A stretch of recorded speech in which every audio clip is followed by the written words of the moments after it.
Bienvenue sur Cap sur l'humour, le podcast qui place l'humour au centre de ton quotidien, de ton bien-être et efficacité. Je m'appelle Christophe Tricard, voici ma chronique des objets se marrent, avec des pantoufles, des téléphones et autres ustensiles qui réfléchissent. Bon, sérieusement, je te raconterai des histoires loufoques avec une réflexion décalée de notre époque. Mon objectif est de te relier à ton imaginaire, donc à ton humour. Joyeuse écoute! Aïe, aïe, encore l'autre tordu complètement pas écolo qui m'a balancé une bouteille en verre. Ah, je ne supporte plus du tout cette agression. C'est vrai, moi dégueu la poubelle, je dois servir autre chose. Ah, c'est à cause d'Eugène Poubelle qu'on en est arrivé à ce job. Ce préfet a eu l'idée en 1883 d'imposer l'utilisation de bacs collecteurs dans les foyers. Avant, nous, les poubelles, nous n'existions pas. D'ailleurs, au Moyen-Âge, les récupérateurs étaient les cochons qui vivaient dans les villes. C'était eux qui participaient activement au nettoyage des rues. Les temps ont changé. Aujourd'hui, les cochons, dans 95% des cas, sont séquestrés dans des prisons. Pour le dire de manière plus directe, dans des élevages industriels. Bon, revenons à nos ordures. En 2022, misère de crabes pourris, on récupère tout, des papiers, des emballages, du plastique, des vieux vêtements, des déchets organiques, même les programmes papier des candidats aux élections. Pour l'anecdote, un jour, j'ai même chopé une valise remplie de billets de banque qu'avaient balancé les mafieux coursés par la police. Je pensais devenir riche comme une poubelle suisse. Mes peaux de banane traitées au chlordécone, c'est un insecticide qui rend malade. Les flics ont tout récupéré. Ah, j'ai compris ce jour-là la notion d'argent sale. Ah, j'oubliais. Je récolte aussi des kilos de nourriture, des restes de pizza, des quiches surgelées, des yaourts super laids et plein de trucs emballés dans du plastique. Au total, 79 kilos par personne de nourriture sont jetés tous les ans dans les poubelles. Ces cochonneries industrielles sont tellement indigestes que nous, les poubelles, nous sommes obligés régulièrement de nous faire des lavements dans une clinique spécialisée. Ah, sérieusement, j'enrage car selon l'ADEME, 68% des ordures ménagères pourraient être triées et recyclées. Mais non, ils atterrissent dans nos corps de poubelles de quartier.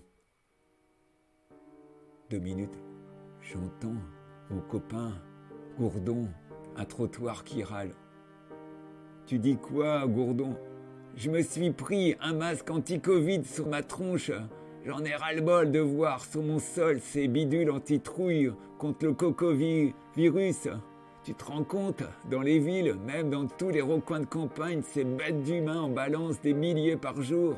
Et ces masques ne sont pas biodégradables. Un masque jeté dans la nature met 450 ans à se décomposer. Tu as raison, Gourdon, ces horreurs me donnent le tournis. Je vais prendre un cachet qu'utilisent les humains contre les maux de tête pour me soulager. Oh, stop, je range ma langue. Encore un projectile qui arrive sur ma tronche de poubelle. Aïe, aïe, aïe. Cette fois, c'est un reste de radiateur. Ça me chauffe, hein. Les gens n'ont aucun sens civique. Ils jetteraient même leur père et mère. Heureusement, je connais des gens bien qui recyclent. Il y a mes copains de l'association Zéro Waste France. Pour les sourds d'oreilles, Waste s'écrit W-A-S-T-E. Ils défendent une démarche zéro déchet, zéro gaspillage. En fait, malin, ils travaillent pour une réduction à la source. Pour moi, cette pratique est l'idéal. Si on arrive à zéro déchet, je n'aurai plus aucun travail. Chouette, je pourrais me barrer sur une île déserte et contempler la mer qui danse dans le golfe clair. Pour revenir à de l'info, parmi leurs multiples actions, l'association Zéro Waste défend l'idée rien de neuf. Pas rien dans les histoires d'amour, mais aucun achat neuf de matériel manufacturé, que de l'occasion, comme des voitures d'occasion, des smartphones reconditionnés. On pourrait même préconiser l'achat de poubelles usagées. Le problème est que je connais des copains poubelles de deuxième main. Ils sentent mauvais comme des conteneurs à moteur. je reviens optimiste pour paraphraser le penseur. Le 21e siècle sera sans ordure ou il ne sera pas. C'est fini, j'arrête ce podcast qui sent mauvais, mais peut-être bientôt, il sentira bon.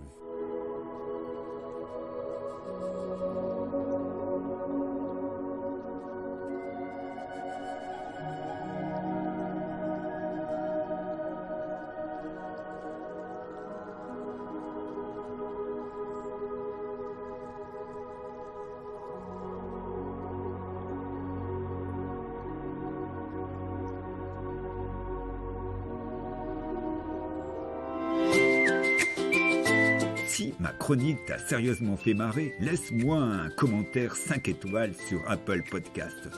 Tu peux aussi t'abonner à ma chaîne sur Spotify. Tu es le bienvenu. Et si tu as des questions, contacte-moi sur humour-o-travail.fr. Je te donne rendez-vous tous les mardis pour découvrir un nouvel épisode des Objets Semars.